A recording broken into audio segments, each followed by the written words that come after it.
sanadka soo socda waxa weeye waa critical wey sanadka soo socda aad buu yahay waxyaalaha aan soo sheegay baa qabsoomaya waxaan u baahannahay inaan gacmaha isqabsanno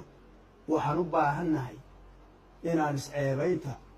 iyo lugaysiididda iyo qaniinyada reecidhaha la yska qaniinayo inaan joojinaa loo baahan yahay wixii la saluugayo waa laga wada hadli karaa si usluubaysan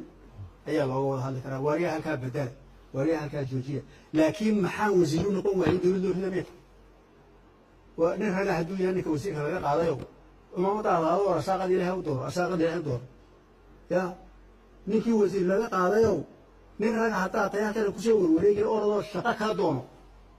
ya dadka soomaaliyeed ee baahan dowladda ha ka burburinin haddii wasiir laga qaaday ama kontarayn laga buriyey oradoo ilaahay arsaaqadu doono maxaa noogu kasaray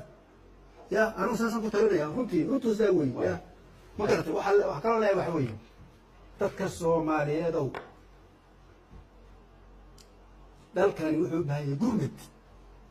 ya yani gurmed waa laisla yaqaana suma gurmed ayaa loo baahan yahay qofkii wax qaban karayo kaalayo wax qabo haddaad wax qaban kari weydana dhibaatada dhaaf dhaleecada dhaaf afxumada dhaaf arsaaqad ilaahay u doono haddii madaxaaga wax ku jiraan weeyaan haddii kale nagu soo walaanayo asalaamu calaykum waraxmatullahi wabarakatu